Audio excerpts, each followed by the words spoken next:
Assalamualaikum warahmatullahi wabarakatuh. Selamat pagi teman-teman. Perkenalkan, nama saya Kania Sabrina, NIM 0704213069 dari kelas Biologi 2, Sambut 2021. Nah, dalam video kali ini saya akan menjelaskan tentang sistem saraf pada invertebrata, vertebrata, serta pada manusia. Di mana tugas video ini bertujuan untuk menyelesaikan UAS yang diampu oleh dosen saya, Ibu Sukriya, selaku dosen pengampu fisiologi hewan.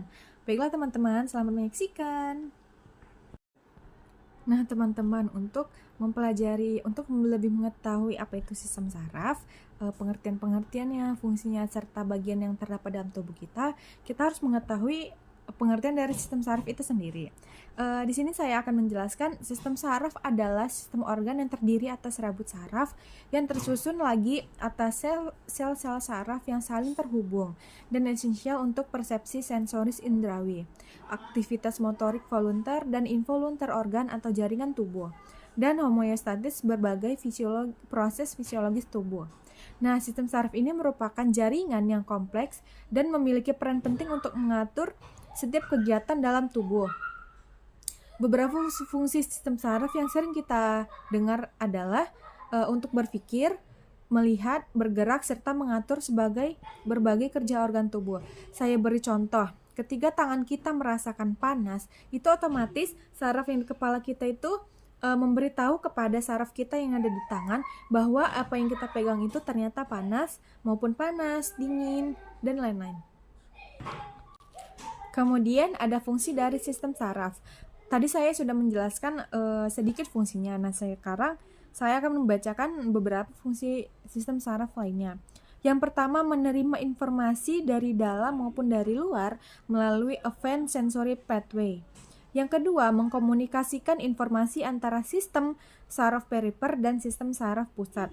Yang ketiga, mengelola informasi yang diterima baik di tingkat saraf atau refleks maupun di otak untuk menentukan respon yang tepat dengan situasi yang dihadapi. Saya sudah menjelaskan ya sebelumnya kalau kita akan menerima informasi di otak. Dan yang terakhir, menghantarkan informasi secara tepat melalui efferent pathway atau motorik ke organ-organ tubuh sebagai kontrol atau modifikasi tindakan. Nah, saya sudah menjelaskan ya pengertian serta fungsi-fungsi sistem saraf. Di sini saya akan menjelaskan nantinya saya akan menjelaskan sistem saraf yang terdapat pada hewan bertulang belakang atau yang biasa kita sebut invertebrata, hewan bertulang belakang atau vertebrata, dan pada manusia. Yang pertama saya akan menjelaskan dulu sistem saraf yang terdapat pada hewan invertebrata. Seperti yang kita tahu, hewan tanpa tulang belakang itu disebut dengan invertebrata. Tentunya sistem saraf hewan invertebrata dengan vertebrata itu berbeda ya. Hewan invertebrata memiliki sistem saraf seperti tangga tali, bahkan ada beberapa invertebrata yang tidak memiliki sistem saraf. Yang pertama saya akan menjelaskan sistem saraf yang terdapat pada Annelida. Annelida ini termasuk hewan yang tergolong cacing-cacingan gitu, film cacing-cacingan. Sistem saraf Annelida adalah berupa sistem saraf tangga tali, di mana yang terdiri dari ganglion otak yang dihubungkan dengan tali saraf yang memanjang sehingga berupa tangga tali. Ganglia otak terdapat di depan faring pada anterior. Faring terdapat di sini. Susunan saraf terdiri atas anterior, dorsal ganglionik mass disebut otak atau sebuah benang syaraf yang panjang dengan ganglionik swelling dan saraf lateral pada tiap ruas. Cincin ganglia tersebut dihubungkan oleh tali saraf ventral. Nah, teman-teman, sini saya mengambil contoh hewan cacing. Cacing ini kan termasuk film Annelida. Hewan cacing memiliki sistem saraf yang berbentuk seperti tangga tali yang memanjang dari arah kepala ke arah belakang atau ekor. Tangga tali jadi bagian arah kepala. Berarti ilustrasinya dari bagian kepala ke bawah hingga ke bagian belakang atau ekornya. Karena kan cacing tuh gini ya, berarti dari kepala ke bagian ekornya. Terus ada sistem saraf tangga tali, terdapat berkas saraf yang membentuk simpul-simpul di saraf bagian tertentu yang disebut ganglionik atau ganglia secara jamaknya. Nah, yang kedua terdapat pada filum arthropoda. Sistem saraf pada hewan arthropoda biasanya terdiri dari rangkaian ganglia antara di mana terhubung dengan ventral nerve cord. Terdapat dua buah koneksi bentuk paralel dari ventral nerve cord di sepanjang bagian perutnya. Kemudian, umumnya arthropoda mempunyai satu ganglion pada tiap segmen dari tubuh mereka yang terletak di tiap sisi tubuh arthropoda. Supraesophageal ganglion arthropoda adalah segmen dari kepala arthropoda yang mengandung otak. Nah, kemudian ada sistem saraf pada protozoa. Kalian bisa lihat gambar di atas, ada saya mengambil contoh amuba, paramecium, dan euglena. Pada amuba, hewan ini belum memiliki sistem saraf, tetapi kawanan amuba ini peka terhadap rangsangan atau instabilitas. Jika terkena rangsangan yang kuat, maka amuba akan bergerak menjauh. Namun jika rangsangannya lemah atau lembut, amuba akan mendekatinya. Kemudian ada paramecium. Paramecium mempunyai sistem fibril yang peka terhadap suhu dan sinar. Tidak beda jauh ya dengan amuba karena mereka sama-sama peka terhadap rangsangan. Sistem fibril ini berfungsi untuk mengatur gerakan bulu-bulu getar atau silia. Karena paramecium ini bergerak dengan rambut silia yang terdapat di sekitaran tubuhnya seperti kalian lihat pada gambar di atas. Kemudian ada euglena. Euglena mempunyai bintik mata berwarna merah yang dapat menerima rangsangan cahaya.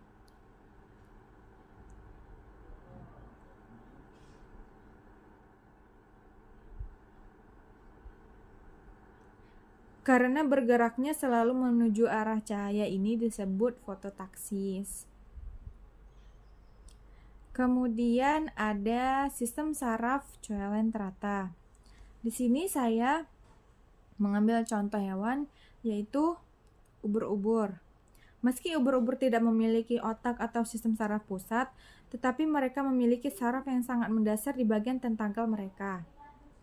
Saraf ini antara lain mendeteksi sentuhan suhu, salinitas itu disebut dengan kadar garam, dan ubur-ubur secara refleks menanggapi rangsangan ini. Karena mereka tidak memiliki otak, mereka hidup secara pasif, tergantung sepenuhnya pada refleks otomatis mereka. Letak sarafnya itu tadi dijelaskan ada di bagian tentakelnya. Teman-teman bisa melihat gambarnya. Selanjutnya ada sistem saraf yang terdapat pada filum platyhelminthes. Platyhelminthes ini termasuk juga ke dalam hewan invertebrata. Di sini platyhelminthes sudah memiliki sistem saraf pusat dan sistem saraf tepi. Dia lebih canggih dibanding hewan-hewan invertebrata lainnya.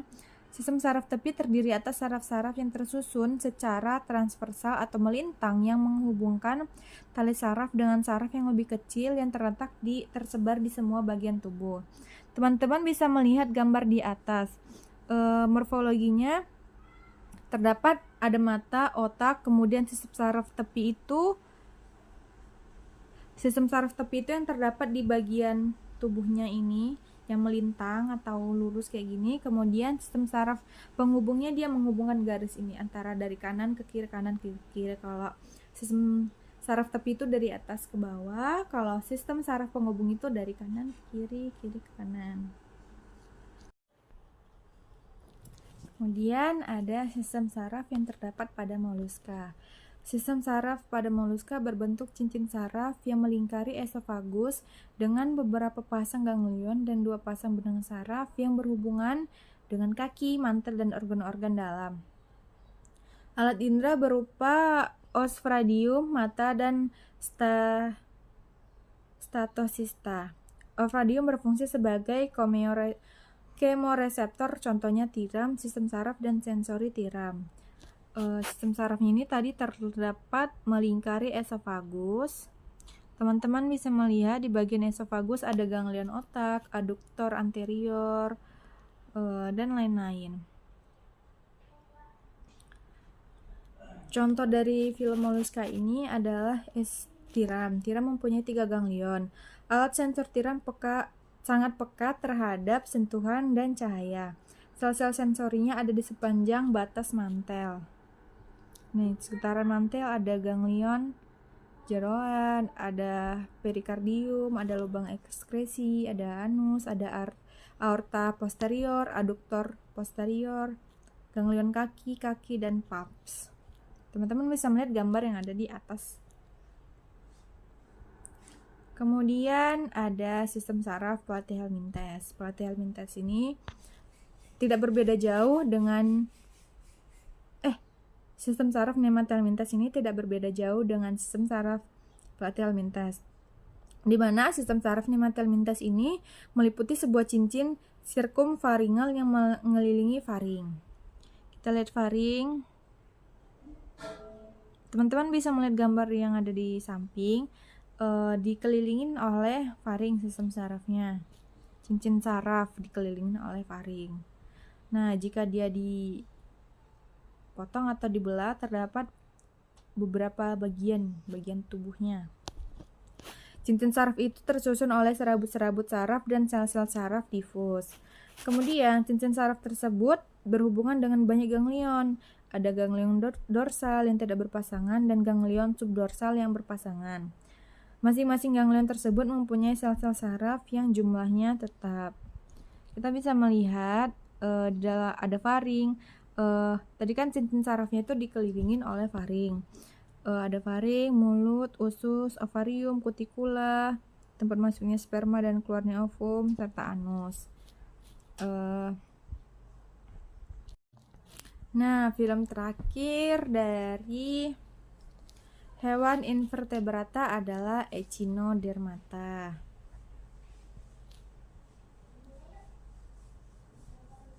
Di sini saya mengambil contoh hewan bintang laut. Sistem saraf pada Echinodermata atau bintang laut ini terdiri atas berupa cincin di sekitar mulut dan berupa sistem radial. Kita bisa melihat di gambarnya ada mulutnya mana? Ada di sekitaran mulutnya. Sistem saraf Echinodermata ini terdapat di sekitaran mulut. Nah, teman-teman, tadi saya sudah menjelaskan sistem saraf yang terdapat pada hewan invertebrata.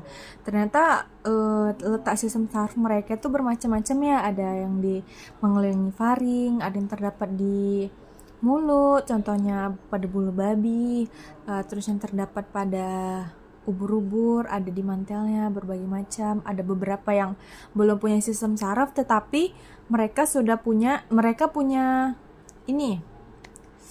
mereka sangat sensitif terhadap rangsang. Mereka sangat peka terhadap rangsang. Contohnya pada hewan Platyhelminthes, yaitu Planaria. Nah, di sini saya akan menjelaskan sistem saraf pada vertebrata. Yang pertama itu ada sistem saraf Pisces ya teman-teman. Teman-teman bisa melihat gambarnya. Sistem saraf Pisces,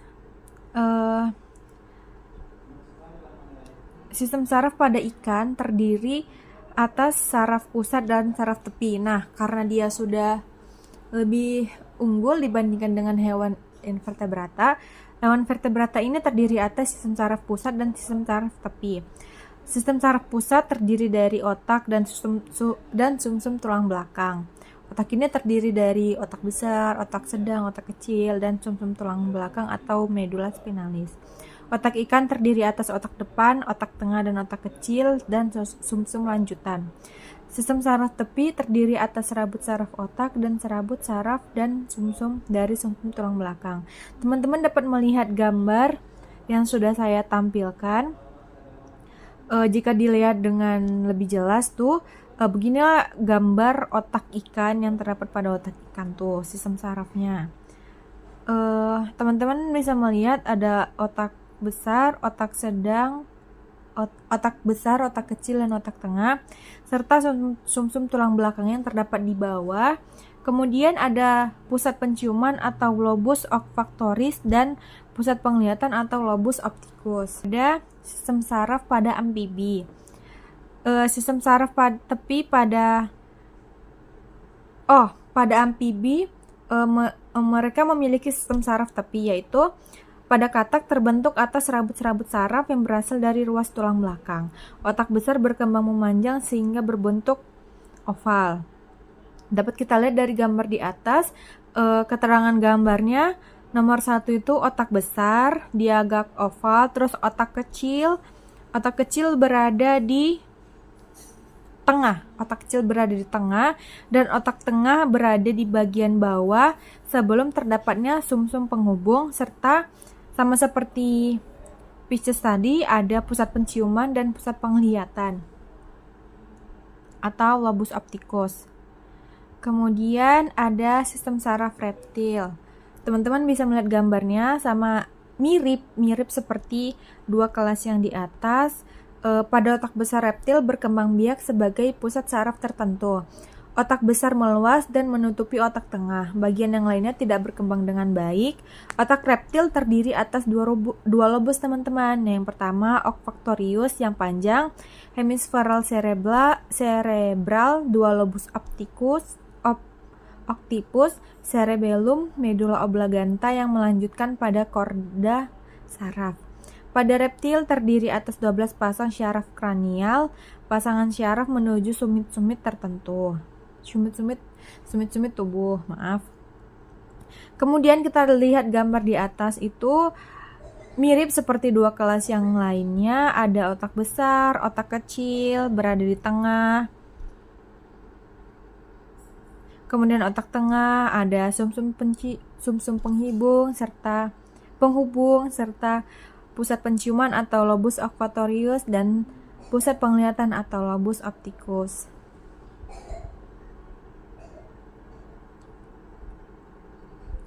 Kemudian sistem saraf pada Apes. Apes ini burung. Otak besar burung berbeda pula dengan otak besar manusia. Permukaan otak besar burung tidak berlipat-lipat sehingga jumlah neuron pada burung tidak banyak. Otak tengah burung berkembang membentuk dua gelembung. Perkembangan ini berhubungan dengan fungsi penglihatannya. Otak kecil burung mempunyai banyak lipatan yang memperluas permukaannya sehingga dapat menampung neuron cukup banyak. Perkembangan otak kecil ini berguna untuk pengaturan keseimbangan burung saat terbang. Terakhir nih teman-teman, pada sistem saraf mamalia. Kita bisa lihat ada gambarnya, ada thalamus, optic chiasma, pons, cerebellum. Teman-teman bisa melihat gambar yang di atas. Cerebellum ini berukuran lebih besar dan berlobus lateral 2 buah. Lobus opticus ada 4 buah. Setiap bagian lateralnya ini dibagi oleh alur transversal menjadi lobus anterior dan posterior.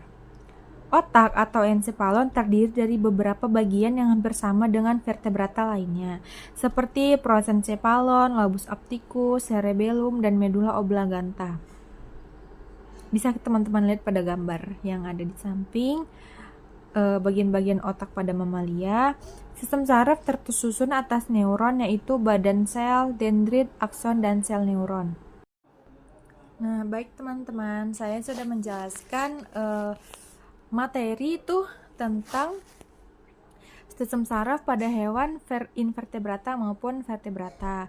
Sekarang saya akan menjelaskan sistem saraf pada manusia. Sistem saraf merupakan salah satu bagian yang menyusun sistem koordinasi yang bertugas menerima rangsangan, menghantarkan rangsangan ke seluruh bagian tubuh, serta memberikan respon terhadap rangsangan tersebut. Pengaturan penerima rangsangan dilakukan oleh alat indera, pengolah rangsangan dilakukan oleh saraf pusat, yang kemudian meneruskan untuk menanggapi rangsangan yang datang, dilakukan oleh sistem saraf dan alat indera. Rangsangan dapat berasal dari luar atau secara eksternal, misalnya suara, cahaya, bau, panas, dingin, manis, pahit, dan sebagainya. Sedangkan rangsangan yang berasal dari dalam tubuh disebut juga rangsangan internal, misalnya rasa haus, lapar, dan nyeri. Yang pertama, ini saya akan menjelaskan pertama sel saraf yang terdapat pada neuron, sel saraf neuron. Sistem saraf yang terdapat pada tubuh manusia terdiri atas unit-unit terkecil yang disebut neuron atau sel saraf. Neuron yang terdapat dalam tubuh manusia jumlahnya triliunan. Neuron adalah sel yang mempunyai kemampuan menerima impuls dan menghantarkan impuls. Neuron sel-selnya tidak mengalami pembelahan sel sehingga jika sudah mati atau rusak, neuron tidak dapat diganti. Setiap neuron terdiri atas 3 bagian yaitu badan sel, dendrit, dan akson. Yang pertama ada badan sel. Badan sel merupakan bagian sel saraf yang mengandung nukleus atau inti sel, yang tersusun pula sitoplasma dan bergranuler dengan warna kelabu. Di dalamnya juga terdapat membran sel, nukleolus atau anak inti sel, dan retikulum endoplasma. Retikulum endoplasma tersebut memiliki struktur berkelompok yang disebut badan nisil. Kedua ada dendrit, yaitu juluran atau serabut pendek bercabang yang merupakan tonjolan dari sitoplasma pada badan sel. Di dalam dendrit terdapat badan nisil dan mitokondria. Dendrit berfungsi mengantarkan impuls ke badan sel. Terakhir ada akson atau neurit, yaitu juluran atau serabut panjang dari badan sel dan berfungsi untuk menghantarkan impuls dari badan sel menuju ujung akson. Serabut akson yang tipis dan berbentuk panjang, di dalamnya terdapat mitokondria, neofibril, tetapi tidak terdapat badan nisil, sehingga tidak terdapat dalam sintesis protein. Nah, begini gambaran jika kita merasakan panas, objek panas, rasa sakit di dalam kulit kita akan menghantarkan jalur seperti dari tangan kita merasakan panas, kemudian panas itu menghantarkan ke otak kita. Nah, otak kita itu menyadari bahwa yang kita pegang ini adalah benda panas. Baik, tadi saya sudah menjelaskan di awal jika sistem saraf manusia itu terdiri atas 2 bagian, yaitu sistem saraf pusat dan sistem saraf tepi. Sistem saraf pusat merupakan seluruh aktivitas tubuh manusia yang dikendalikan oleh sistem saraf pusat. Sistem ini mengintegrasikan dan mengolah semua pesan yang masuk untuk membuat keputusan atau perintah yang akan diantarkan melalui saraf motorik atau otot ke otot atau kelenjar. Sistem saraf pusat terdiri dari otak dan sumsum tulang belakang. Otak dilindungi oleh tulang-tulang tengkorak, sedangkan sumsum tulang belakang dilindungi oleh ruas-ruas tulang belakang. Kedua ada sistem saraf tepi. Sistem saraf tepi dinamakan pula sistem saraf perifer. Sistem saraf tepi merupakan bagian dari sistem saraf tubuh yang meneruskan rangsangan atau impuls menuju dari sistem saraf pusat. Fungsi sistem saraf tepi adalah menghubungkan respon saraf pusat ke organ tubuh dan bagian lainnya di dalam tubuh. Berdasarkan cara kerjanya, sistem saraf tepi dibedakan menjadi 2, yaitu sistem saraf sadar atau somatik dan saraf tidak sadar atau otonom. Sistem saraf sadar atau somatik yaitu sistem saraf yang mengatur segala gerakan yang dilakukan secara sadar atau di bawah koordinasi saraf pusat atau otak. Berdasarkan asalnya, sistem saraf dibedakan menjadi 2, yaitu 12 pasang saraf kranial dan 13 saraf spinal. Saraf kranial merupakan semua saraf yang keluar dari permukaan dorsal saraf. Saraf spinal ialah semua saraf yang keluar dari kedua sisi tulang belakang. Yang kedua ada sistem saraf tidak sadar atau otonom, yaitu susunan saraf yang mempunyai peranan penting mempengaruhi pekerjaan otot sadar atau serat lintang dengan membawa informasi ke otot halus atau otot jantung yang dilakukan secara otomatis. Menurut fungsinya, susunan saraf otonom terdiri dari 2 bagian, yaitu susunan saraf simpatis dan susunan saraf parismatik. Demikianlah penyampaian materi yang dapat saya sampaikan. Saya dapat menarik kesimpulan bahwa sistem saraf pada hewan invertebrata masih ada beberapa yang belum memiliki sistem saraf. Tetapi ada beberapa yang peka terhadap rangsangan, contohnya planaria. Kemudian pada hewan invertebrata mereka sudah memiliki sistem saraf lengkap. Dan pada manusia itu sistem saraf terbagi menjadi 2, yaitu sistem saraf pusat dan sistem saraf tepi. Di mana sistem saraf pusat terdiri lagi dari otak dan sumsum tulang belakang, serta susunan saraf tepi dibedakan menjadi 2, sistem saraf sadar dan sistem saraf tidak sadar. Demikianlah penyampaian materi dari saya. Apabila ada kurang, saya mohon maaf. Wabillahi taufik wal hidayah. Wassalamualaikum warahmatullahi wabarakatuh. Bye bye.